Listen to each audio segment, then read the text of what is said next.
data ship membership basing. So I was building, who's been giving year over year, how often are they giving, what major events do they do. And by the time I was leaving college, I had a bunch of people asking me, oh, do you want to stay on?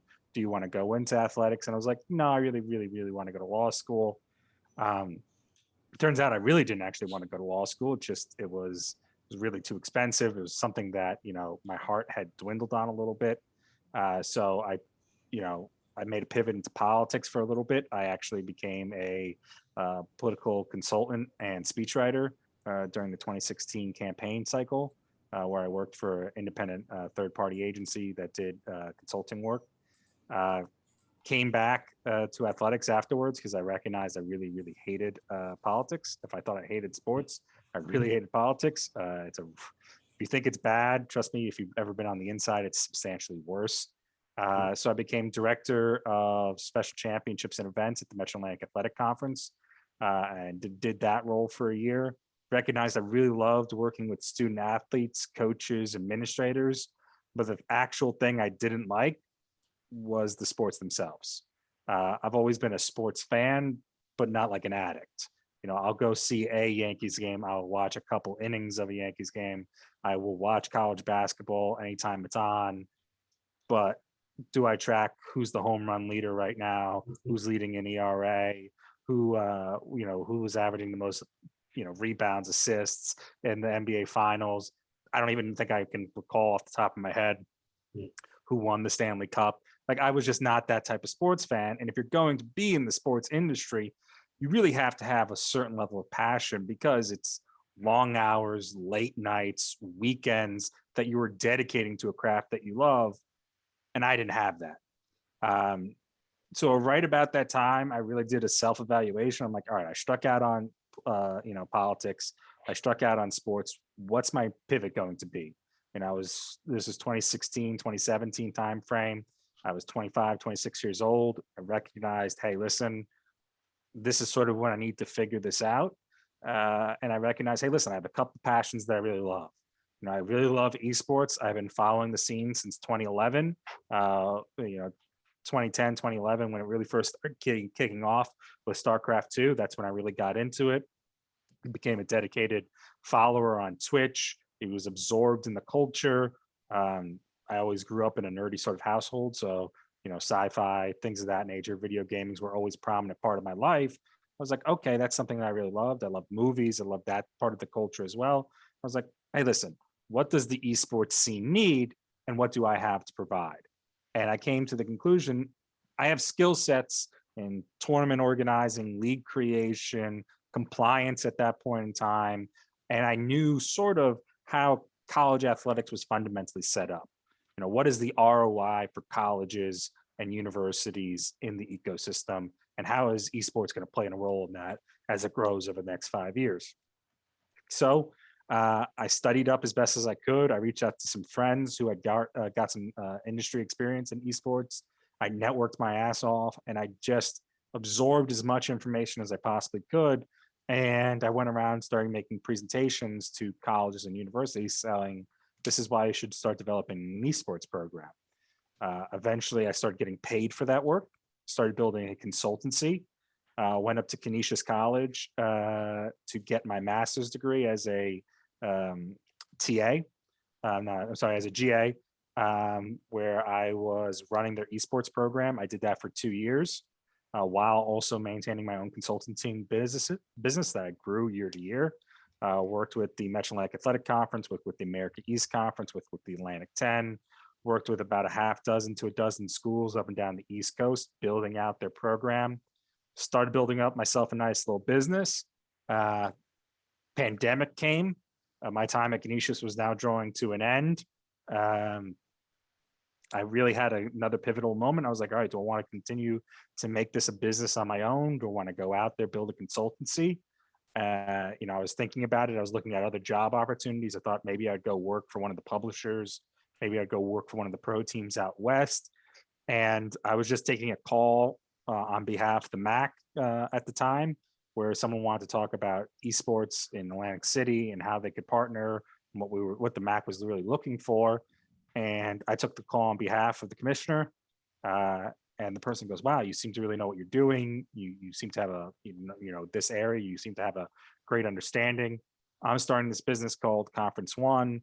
We're looking for some direction. We would love to hire you as a consultant. Got a debrief of what the project was, told him, hey, listen, I really can't consult because a part of my business was I had to become, if you're ever going to build your own business or consultant, you really have to be independent. And Conference One, at the end of the day, is a league that I was going to have to direct clients to eventually sign up to. And I was like, hey, listen, if I sign you on as a client, I'm either going to be doing wrong by my own clients or wrong by you. I really just can't have that. And they go, okay, what if we bring you on full time to run it? And I was like, okay, let me think about that. Sure enough, I said yes, because at the end of the day, building a business is a really heavy, heavy grind. And it's a solo grind for the most part. And that's just not the sort of creature that I am. I like working with a team. I like building something with people as opposed to independently.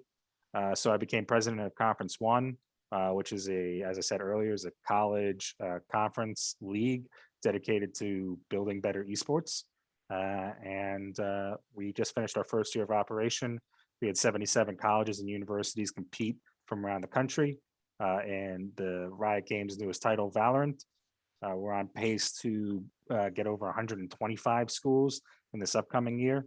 And we'll be expanding titles along this year. And we have some pretty exciting announcements that we're going to make in September with some partnerships that we've been orchestrating over the summer. So it's been a real exciting time. I think that's a brief synopsis, Dave.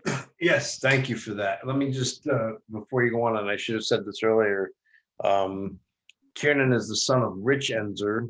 Rich is a dear friend and a member of our advisory board at Manhattanville, and he is, I think, 33-year commissioner of the MAC. He was the commissioner, actually, I remember 33 years because that's when I started at Iona, was 1988. So I think that was his first year as commissioner of the MAC. But yep, Rich is one of my all-time favorite people, one of the best guys you'll know, and one of the best administrators in college athletics. So you explained very well. Thank you, Kiernan, for your, kind of how you got into the whole deal. Well, let me just ask you this, since you did speak to the class a couple of years ago, what's changed in the industry since we had that conversation in Manhattanville a couple of years ago in the classroom? Yeah. So I think we first talked in 2018, summer 2018. I think that it sounds about right.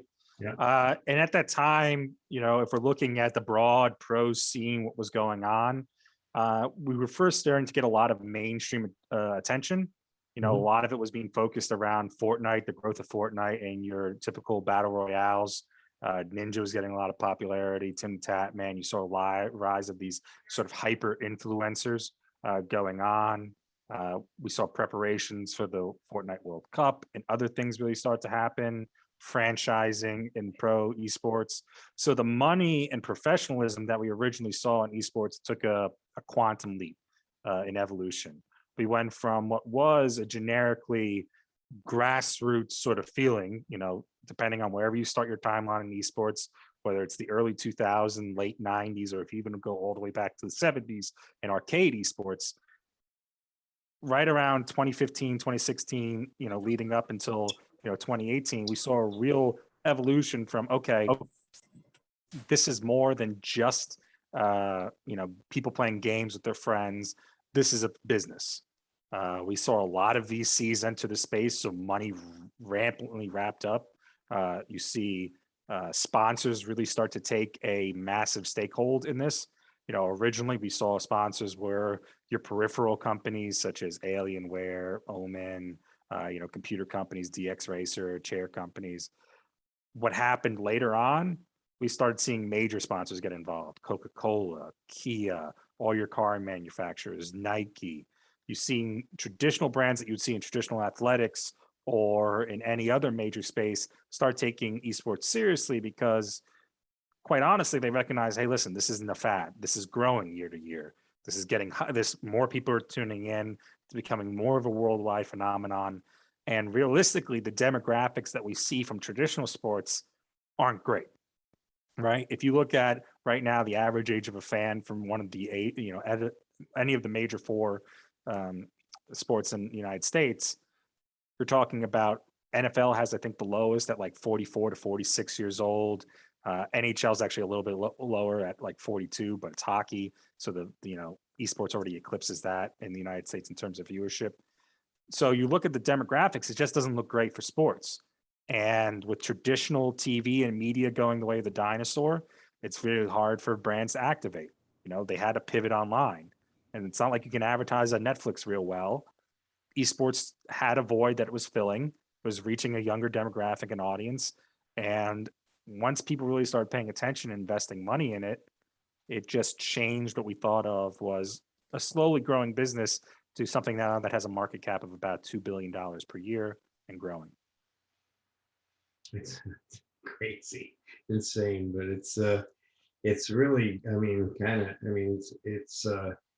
I think it's opening up a lot of doors for a lot of different, business models, and obviously you've seen it firsthand. So it's really rather cool. I have a question, but I'm going to hold off on it because I want to see if somebody in our class has the same question, and I'll wait till the end for a question. But let me just let me open it up to the group, because that's what we want to do. We want to get questions from you guys. Unmute yourself and ask your question for Kiernan, please. Hey, Kiernan. My name's Sean. I actually graduated from Marist College, which is obviously in the MAC. Was actually the head manager there for the basketball team. But I know you did a lot of stuff in terms of working outside of esports before you got into it. Can you tell me about like when you worked for the MAC, doing different events like softball and women's and men's golf, and how that helped you, helps you really in esports and what you're doing now, like what you took away from that? Sure. What you guys have to understand is during your academic career, whether it's in class or in your internships, what you're fundamentally doing is building a skill set database, right? That is your undergrad, your postgrad, your, getting your master's degree. What you're actually doing is building a set of skill sets. It's not the knowledge. We are not in a knowledge-based field. No one's going to quiz you on, certain things that you read in your textbook. What they're going to want to know is, can you demonstrate the ability to execute certain aspects? So for me, what I learned fundamentally was, okay, if we're running an event, what is the lead time? What is the prep that we have to do? 3 months out, 6 months out, a year out. Okay, we're going to an RFP. How do you build out an RFP? What does that look like? As you get closer and closer to the event, how are you communicating with the administrators? What are you communicating with the site? How are you doing site visits? When you get to the event, what are your executables? What's the experience like for fans? What's the experience like for players? What's the goal and purpose of the event itself? The MAC is not in to make money, right? No one's confusing the Metroatlantic Athletic Conference for the ACC where, oh yeah, we got to make sure Gatorade's happy at the end of it. That's bullshit. That's not what we do. What we actually are trying to do is say, okay, we want to give a college athlete an experience comparable to their higher leagues. How do we do that? What is the goal? So for the MAC, it was always look for the best facilities. That was always the first one, right? Our baseball tournament was played at the Staten Island facility, and for the Yankees. Like that's where we held it our last year that we ran it. We've held it in Fishkill. We've held it in Buffalo at these AA and AAA stadiums that are really high quality. Now, it may not make the most financial sense to do that, but we're giving these players, the schools, the ability to say, hey, listen, once a year you get to compete at these high quality facilities, and you can go out there and sell that as a program, right? If you're going to be a golfer, right, for example, the MAC plays this golf championship every year down at Disney, right? If you're a mid-tier golfer, you're not getting fielding offers from the SEC, ACC, any of the major golf conferences. Why not choose a place where they're going to say, yeah, you're going to come down to Disney and hang out for 5 days. You have a dedicated day where you're just going to hang out in the park because we rent it out at night to host our championships and everything else of that nature. Come down here. And that's the pitch that our coaches actually go out and sell. Right, you're the basketball manager at Marist. If you look at other conferences comparable to the MAC, most of them play at home sites for their conference tournaments, right? We can look at the America East, we can look at the NEC. They play at home sites because, quite honestly, it makes more financial sense to do it. It's a simple model that say, hey, we're going to award our higher seeds the ability to go play at home. But we've all seen the clips on ESPN when it comes to, March Madness and tournament time, where they're like, oh, let's go take a look at the winner from Stony Brook versus Vermont. And it's played in Stony Brook's gym, and it holds like 750 people, and the people are climbing up on the rafters. And you're like, my high school had a better gym than that, but we have to plaster that on ESPN, as opposed to if we're playing at the Times Union Center or down at Jim Whelan Boardwalk Hall, you have an experience that go, hey, listen, yeah, it may not be sold out. We may only have a couple thousand fans, but we're playing in a comparable facility. We're able to get scouts in the door. We're able to attract sponsors and do what we need to do. So, it's just about understanding and growing and building your skill sets, right? I tell this to all my young employees when I bring them on board. The best thing you can do is build skill sets in your jobs and your careers, from your academics. The best thing any of you can do if you want to work in athletics, be good at Adobe Suite, right? If you want a job in athletics anywhere right now, be good at Adobe Suite.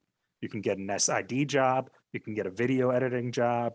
You can get a social media marketing job. You can get championships. If you just, because you have a skill set that most people, unfortunately, Dave's age that are still working athletics, don't have. They're old school. And with new media and digital media being such a huge prominent part, your skill set instantly separates you out from everyone else that you're applying that goes, well, I was the basketball manager, I was a 4-year varsity player, or I did this. And they're like, okay, so you know sports, you had an internship, but what skills do you have? Right? As someone who's now hired a bunch of people in my life, I can say that, like, I look at the resume and your experiences get you in the door. But when I'm interviewing you, I'm going to say, all right, what can you bring to the table? And better not just be like, I work hard. Like, those are great attributes. But for me as a business owner and as someone that runs a company, on the job training is super expensive and it kills a lot of my time. So if you can tell me like, hey, listen, I know I'm applying to be a tournament operator, but I can also do video editing. To me, that's the greatest thing you can do, because I can give you 10 hours of video editing work a week. And then you can spend another 30 hours doing tournament organizing or something else. And you can fill 2 needs that I otherwise wouldn't have. I wouldn't be able to fulfill. And that will separate you out from every other person in the conversation as you apply for jobs. And it doesn't always have to be a technical skill. It can be, hey, listen, I've hacked social media growth, or I can make your SEO on your website significantly better. I'm Google certified in AdWords. Like, whatever skill set you bring is going to have a value to your company. And as long as you highlight that in a good way, people like myself or other employers are always going to be like, yeah, no, that works. Yeah, you packed a lot into that answer, and I much appreciate it. There's a lot of good advice there too. And I also appreciate you calling me out on my age and the fact that I'm a dinosaur. But it's all good. No, so good answer, good question. Who's next? Hey, Kieran, my name's Tyler. Are you noticing now, kind of just, going off that last question, are more people athletic based or technology based that you're seeing, for applications and hiring in your company? Yeah. So esports versus traditional athletics is always going to be a little bit different. Esports, the fundamental problem that we have is we get a lot of people that have no experience, right?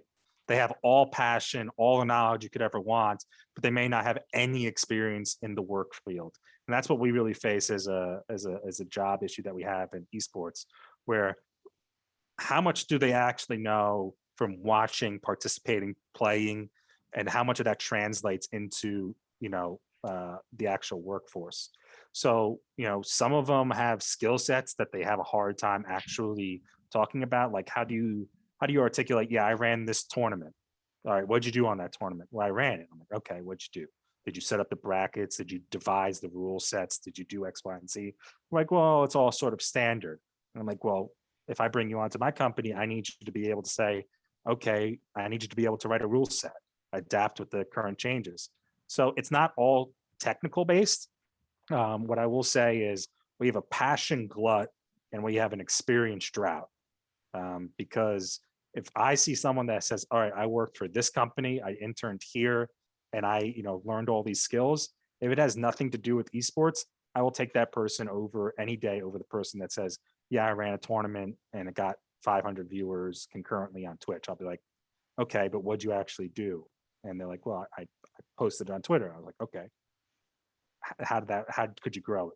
I always ask them to expand on it, and 9 times out of 10 they fail. So technical skills are great, but it's just as important as your experience. You can't like lose one for the other. And sometimes you have to be able to articulate skills that you received from on-job training or from internships or careers that are not going to be obvious to everyone, right? And so, perfect example, if we have our Marist basketball manager up there, applying for a job in esports, most esports people would say, all right, I don't know what that job entailed, right? What does that actually mean to be a manager, to travel to 15 games a year, make sure that, players, all the equipment arrives, you're doing all the day-to-day tasks, what did that actually mean? I was hyper organized. I had to be able to deal with difficult situations. I was held in a, responsibility where, listen, I was never going to utter something that a coach said. Anyone who's ever been in a coach's locker room knows that's not a place that any of the PC culture ever needs to hear about, because they're just not happy places. But, we trust everyone in that room to keep it in that room. So like, there are definitely key skills and key, things that I'm looking for in an employee that you have to be able to articulate to someone that may not know what that experience is.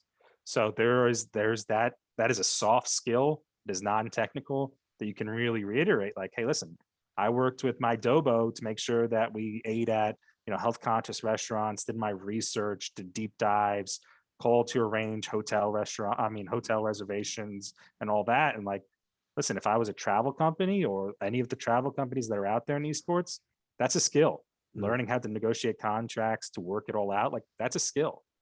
It's a skill that most event operators acquire, but most people don't recognize. So technical skills are great, but also just doing a deep dive into your past experiences and flushing out what you actually did and putting it in a resume so that I know, like when you say, oh, I was a basketball manager, okay, what did that mean? And don't give me the basketballness of it all unless you're applying to a basketball job.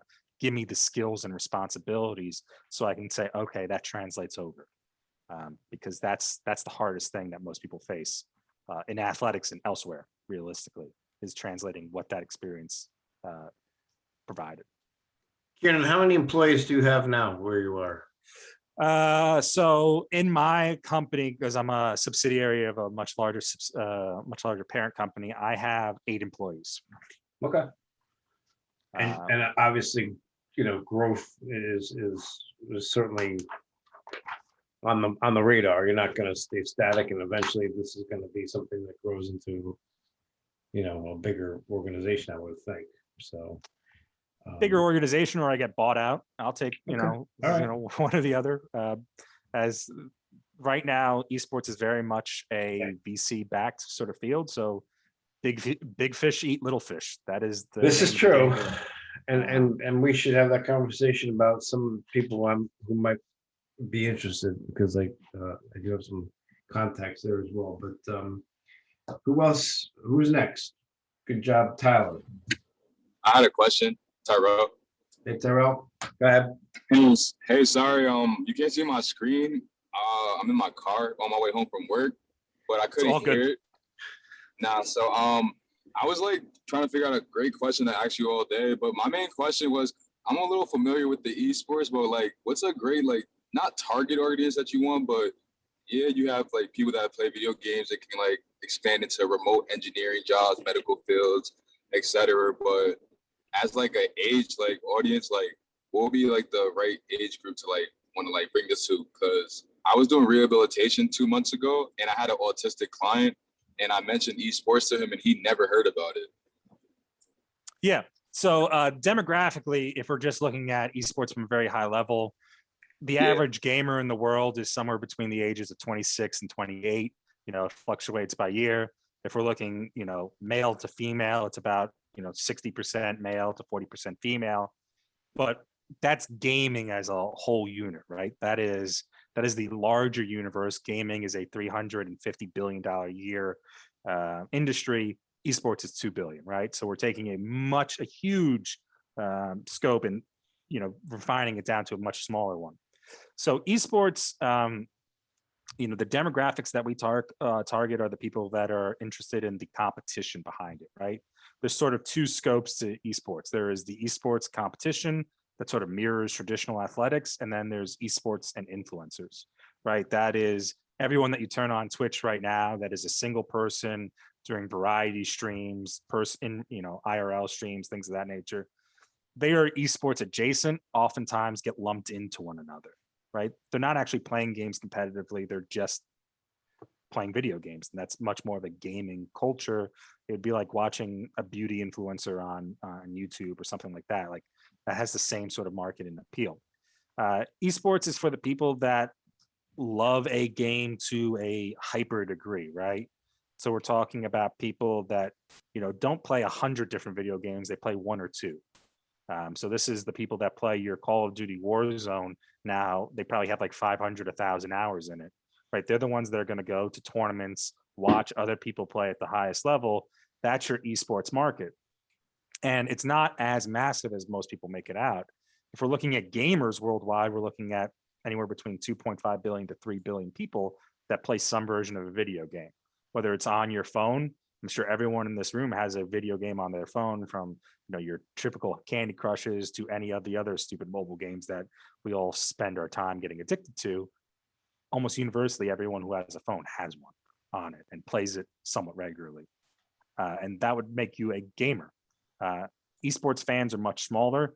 It's somewhere between like 400 million and 450 million worldwide. And I would say about 200 million of that resides in China. So you're looking at about half the global esports market is in China based right now. So United States, we're probably 30 to maybe 40 million people that actually watch esports. So 10%. And most of that is Gen Z or lower, right? We're talking about kids that are, 10, 11, all the way up to like 25, 26 are your primary audience. Even my generation, when I first started, when esports really got into the prominence, it was when Twitch launched, and Twitch launched in 2010.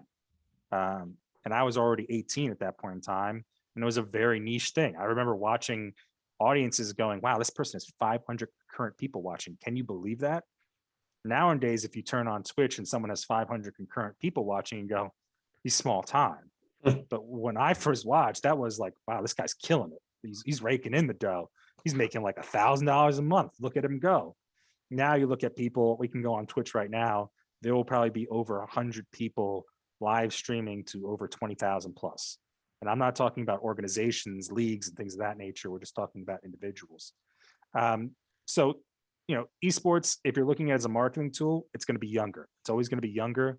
It's going to be more male focused. And depending on what title we're talking about, it has wildly different demographics. League of Legends is probably the biggest esports in the world, but it is not as big here in the United States.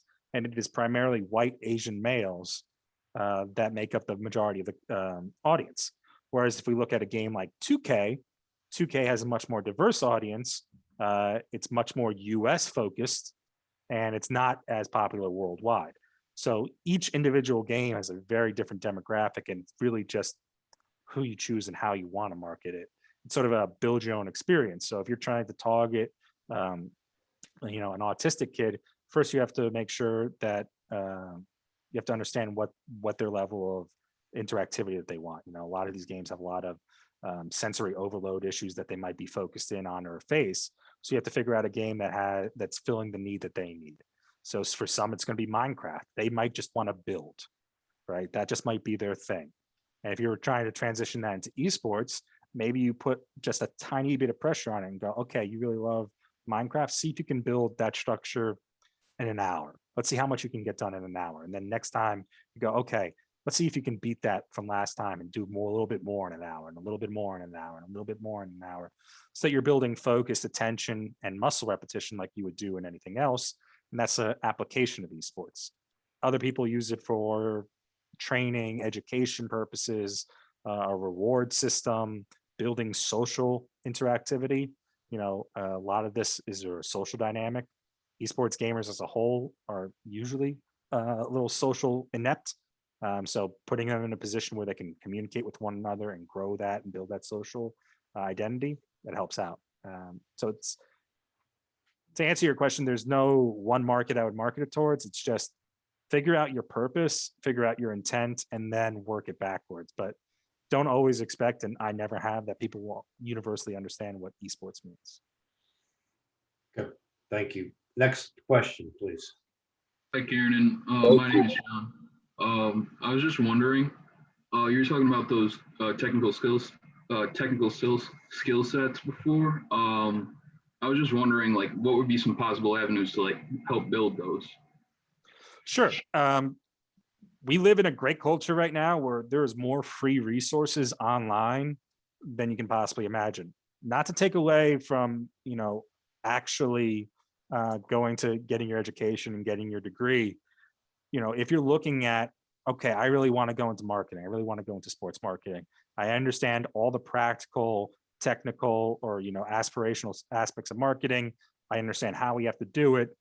Going to get yourself certified either via Google or some other certificate program that is industry recognized will always put you ahead, right?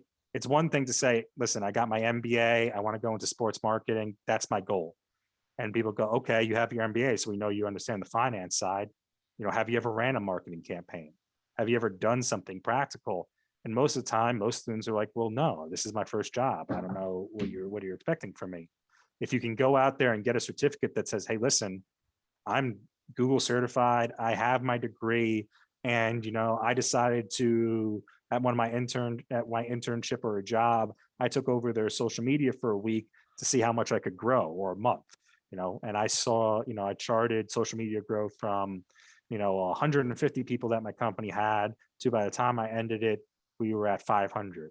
That's 300% growth in a month. That's terrific, right? It's getting the skill set, showing that you have the skill set, and then any sort of practical application you can do. Like if you do that now, when you actually come to an internship, or you come to a job opportunity, they're going to be like, okay, have you ever done it? I'm like, yeah, I did it on a small scale. I've proven that I've done it in an industry standard way. And that's what I studied. And if you have those three factors behind you, you're going to find a rare employer that goes, well, that's not good enough, right? That's not how they react. They're going to be like, okay, let's try you at a larger scale. Let's see if you can handle it at the big leagues. And that's how it works. So, be specific in what you want. I think that's an issue that is not necessarily esports or sports,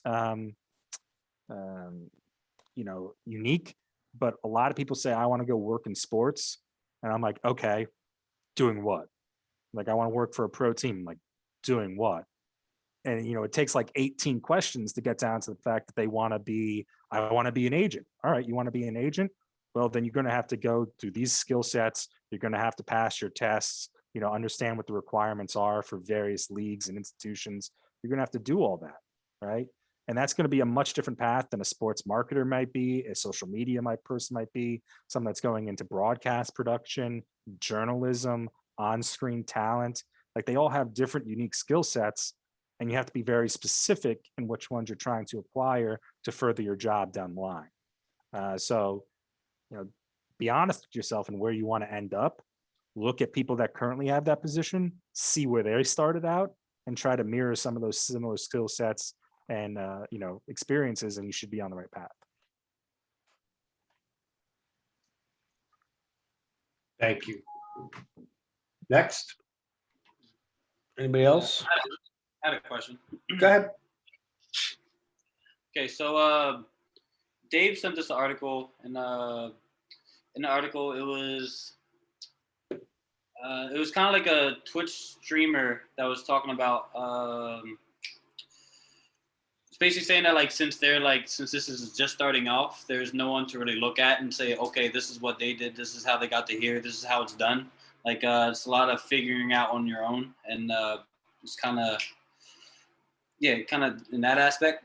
And I was wondering what challenges and stuff you had to face, like just kind of adjustments and all this stuff, just because, like, I'm imagining, like, you're figuring it out also, and just I guess kind of winging it and seeing where it goes. And I kind of imagine that esports is like that as a whole right now. So I was wondering what challenges you kind of came across, and what new stuff and differences you expect to see in, like, the next year. Sure. Yeah, the biggest problem with esports is we know that there's an audience, right? It's universally recognized that there's a lot of people watching, a lot of people invested, interested, and everything else of that nature. The problem is, how do you monetize that, right? It doesn't matter if you're at the pro level, college level, amateur level, anywhere on the esports spectrum. The only people that have done very well in monetizing it is your individual streamers, right? Those people that have blown up and made themselves and are essentially just influencers, right? Doesn't matter if they were anywhere else, they're just gaming influencers, and that's the best way to look at them. But teams, organizations, businesses are having a real issue in trying to figure out, how do we create business verticals that actually will grow and work long term? So, perfect example. I've actually had a really interesting experience in my time at CF1. I started out with one company. I got spun off and sold within the first 4 months of being a part of that company. And then I spent the last 8 months with this company to be spun off and sold back to my original company, right? And it's absurd as it sounds. But my company that I'm still currently with before the spinoff and sale is finalized has a platform for tournament platform for organizing and arranging esports. And they do one thing exceptionally well. They white label it. They build out a custom website for you guys so you can run your tournament and it's X, Y, and Z. The problem is there's so many free options right now that actually have better feature sets that they have to rely solely on the ability to white label a tournament platform for a client. Like, that's their entire marketing pitch. And that works if you could theoretically patent that, but it's not a patentable attribute. Eventually someone's going to enter the marketplace and say, oh yeah, we're also able to white label. Come at us. What are you going to do? And that, that's not a long-term business solution. So they're trying to rapidly ramp up their feature sets and their technology and everything else that they're doing, while charging their clients who are currently recognize the value in white labeling almost a premium price, which aggravates their clients. But for long term, they need the income streams to get there. So, and that's just one example. If you look at pro teams right now, pro esports players' salaries are increasing at such a phenomenal rate. It's absurd. When I talked at this with Dave 3 years ago, the average LCS player, League of Legends player in North America was making like $100,000. That's great salary for someone playing video games. No one's going to shake a stick at that. Now the average salary is $250,000 3 years later. And that is a 150% growth in 3 years. That is, the incomes have not grown at that rate. Like, the incomes that teams are able to do is just not been there. And that's not including coaching salaries, the additional staff that teams have brought on. 3 years ago, there was probably a coach, an assistant coach, and maybe an analyst. Now there is a coach, assistant coach, strategical coach, 2 analysts, performance coach, a manager, all supporting the staff, because why wouldn't you do it? You're investing $5 million a year in the team.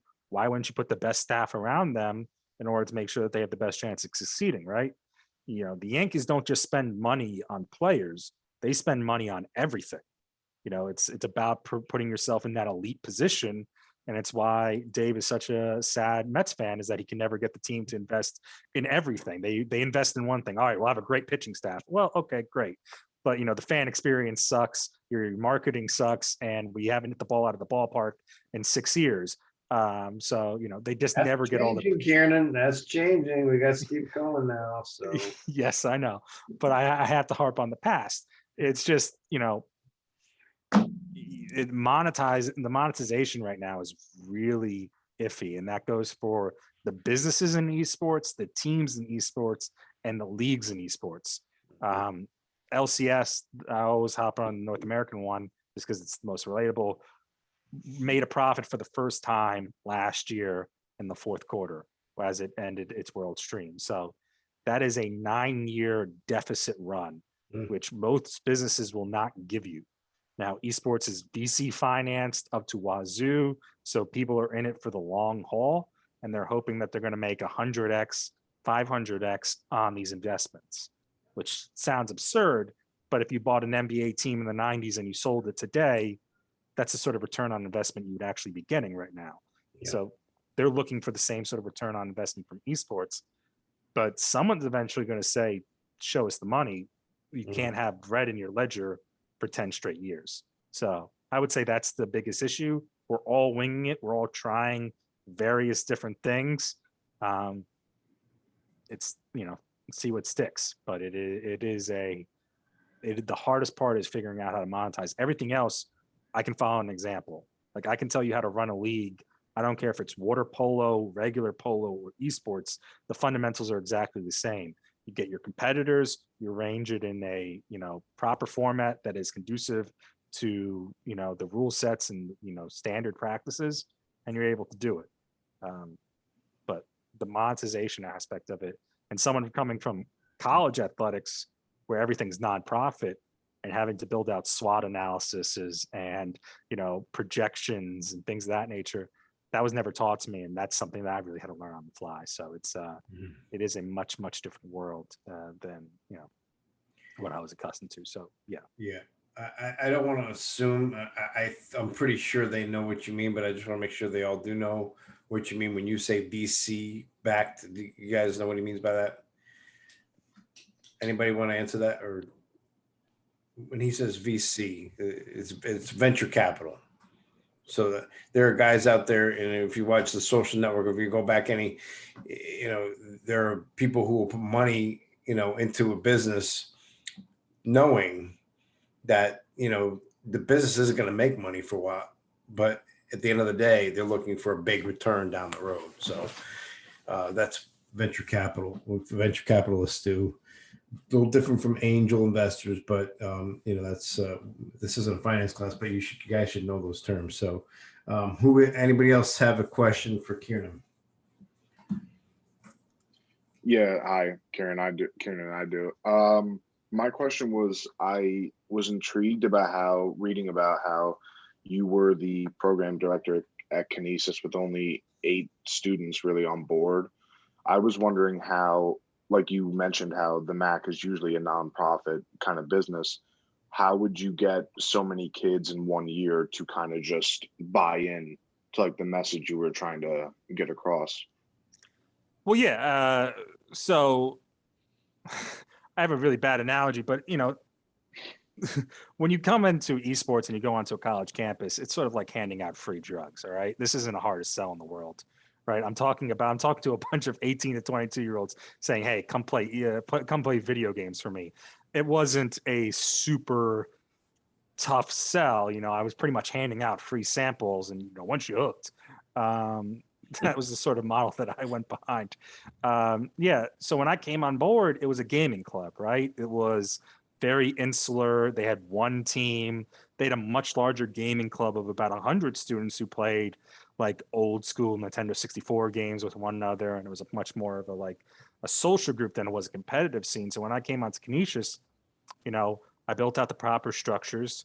I built out a facility on campus. I actually, got the school to invest about 50 grand into building out the facility on campus. I joined the proper leagues at the time. I joined the ECAC, which Lydia can talk to you guys a lot about, in next week. I helped found a lot of the original rule sets for the ECAC and worked with Lydia for a pretty long time period. I got our teams going on. I started streaming matches. I started, publicizing what we were doing. We got picked up in local media. I did interviews for ABC, Fox, and CBS affiliates up there. I worked with the local high schoolers. And the thing that I needed to work out was what was the goal for Canisius? And for Canisius, it was to get more students, right? If you go to a small liberal arts college right now, if you tell them you can bring in students, that's all they care about. They'll give you every money and dollar and penny that you can ask for. Because that's what the goal is. They are living and breathing and dying on enrollment. So for the fact of the matter is, from year 1 to year 2, I was able to track and source the fact that I got 10 students to choose Canisius College because of our esports program. I didn't guarantee them that they were going to play. I didn't do any sort of thing of that nature. I just did the events, followed up with emails, checked my Twitter DMs, did that sort of thing, and said, hey, listen, I got you 10 students in a year. If you, and it didn't cost us, you know, my salary as a GA was $7,500 a year. They put 50 grand into the facility. They probably put another $10,000 and $20,000 in various expenses from traveling and doing other sort of stuff that we had over the course of the year. So for 75 grand in a year, they got 10 students that committed, that actually made a deposit in the following year. The ROI, the return on investment for a school, you have to figure it out. It's like a discount rate, and each school has a various discount rate. But Canisius's college discount rate is something like 22 grand. So, you know, for 10 students year one, that is a $220,000 return on investment. If that is amortized over 4 years, that is 880 grand off of a 75 grand initial investment. That's how you sell it. That's how you do it.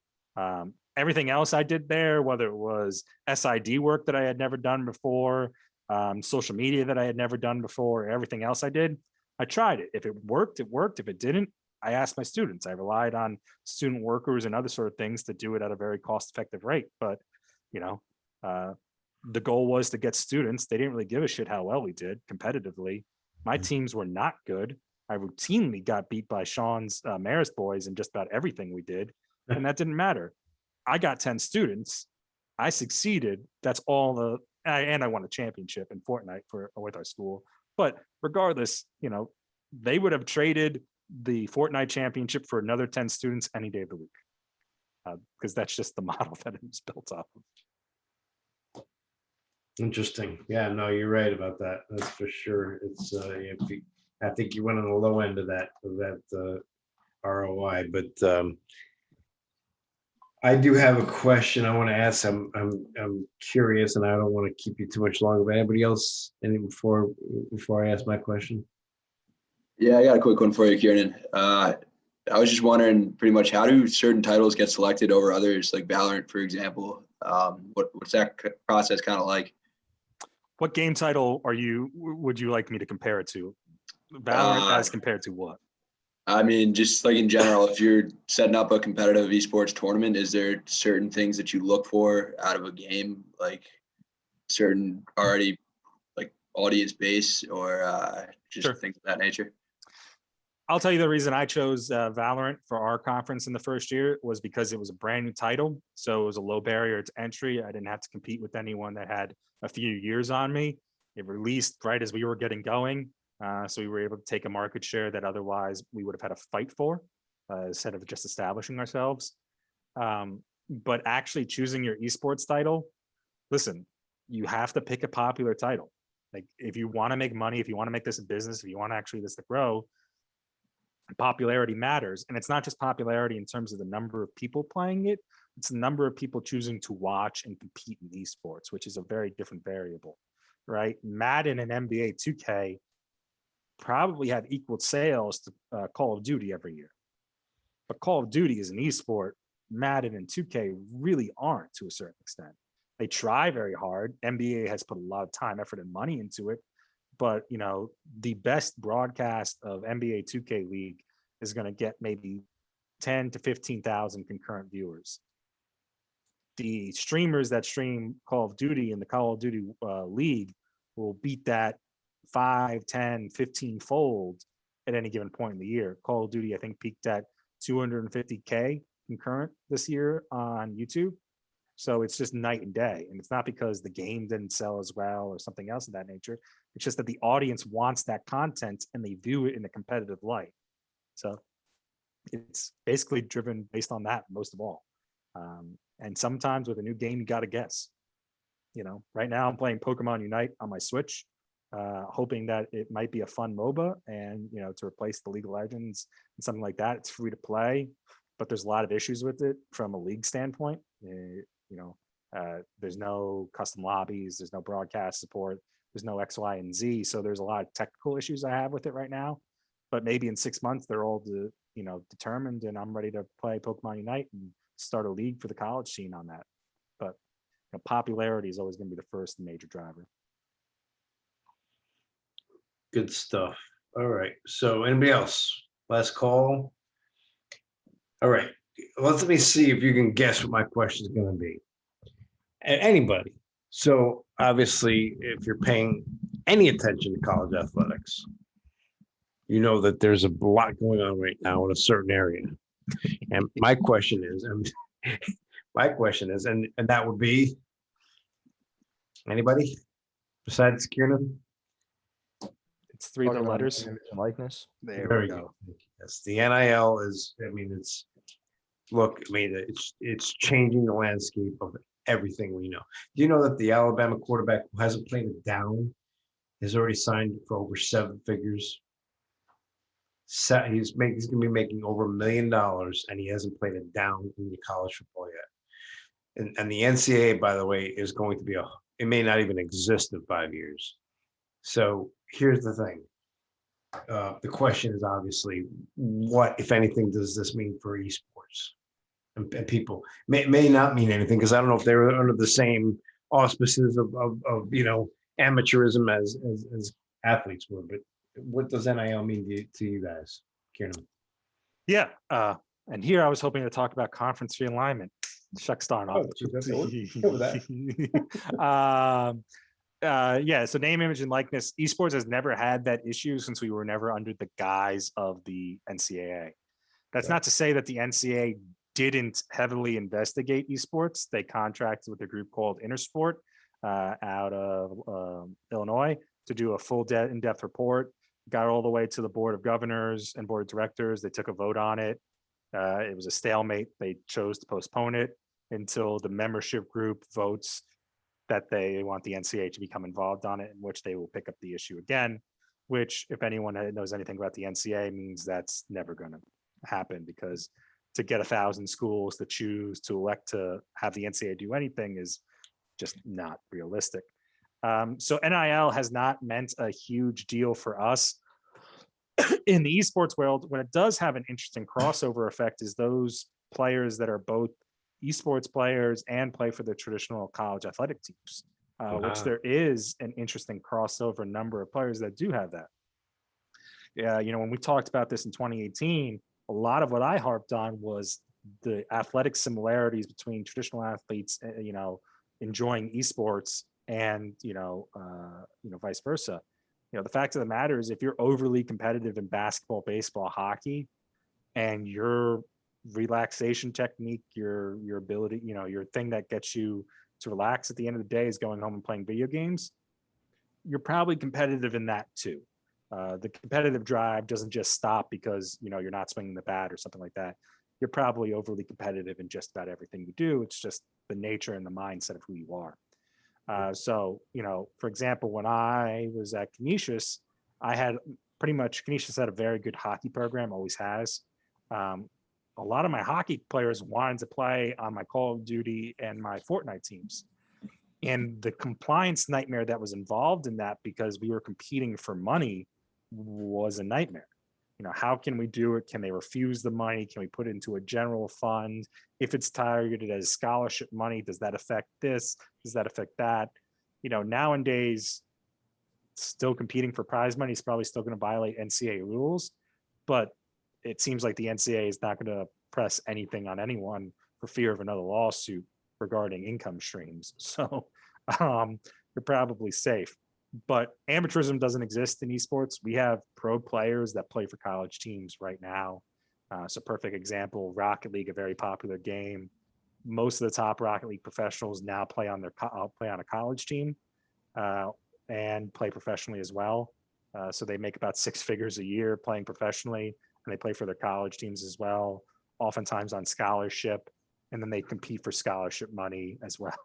So they're just living a very, very good life, dominating college scene, just sort of, rotation. But yeah, we don't have amateurism or NIL issues in college sports, thankfully. Kiernan, I just want you to know I was an awesome Pac-Man player back in the day. All right. That was my bar game, was Pac-Man. So Rich was pinball. So, So, yeah, I mean, listen, we could. I've done lectures on building, esports from, past to now, and there's a lot of interesting routes from where esports. We actually start the mark of esports. Some actually start in the arcade games because fundamentally, when you think about it, they put a leaderboard in the game for a reason. That's right. Like you think about to all those old arcade games, they had a leaderboard where you get to put your initials and show off to your friends. From the very get-go of video games, whether it was Pong, where you're literally competing against someone one-on-one, to arcade games where you had a leaderboard to see who was the best player. Yeah. There's always been a competitive notion to it. So very well put. Yep. All right. I will we'll sign off with this. Let you go. If the group would just stand for a minute, let Kiernan go. Kiernan, thank you so much again for your time. You're the best. Give your dad my best, and hopefully I'll see him again soon. Tell him safe travels too. Will do. Appreciate it, guys. Feel free to reach out to me. I can be found on LinkedIn. I'm the only Kiernan Ensor out there, so real easy to find me. Feel free to email me. You can get my information from Professor after class. Happy to follow up and do a chat with any of you guys. Happy to help students get into the industry the best I can. And it's always been Rich's biggest takeaways. He wants his LinkedIn tree or his job tree to grow as much as wide, and it's a family trait. So good for you. Feel free to reach out. Those are good steps to follow, bud. Thanks. Thanks, everyone. Thank you. So here's the thing. I would like some type of recap on this. It doesn't have to be long. It doesn't have to be just, he gave a lot of information, even if it's about skill sets or things like that. I would just like to see some feedback, some good questions here. Again, don't go crazy because we do have a speaker next week, Lydia Pfister, and I'll send out that Zoom invite sometime this week or Sunday again. But next week's the last week. August 6th is the last day of class, or that's when it ends. And I have to get grades in by the following Tuesday. So your final project really needs to be done by the end of next week. And there's 2 people I know couldn't make it today, but and somebody just signed off, so they're gonna miss this information. So I'll send out a note with this info as well. Okay. Any questions for me? Everybody all right? Health-wise, happy? All right. Good. All right. Hope you enjoyed that. The good thing about Kiernan is you throw out a question and he'll go forever. So you get a lot of information from him. So I like speakers like that. So, but I appreciate you taking the time, obviously, and, stay well. All right, guys. Thank you. You got it. Take care. Thank you.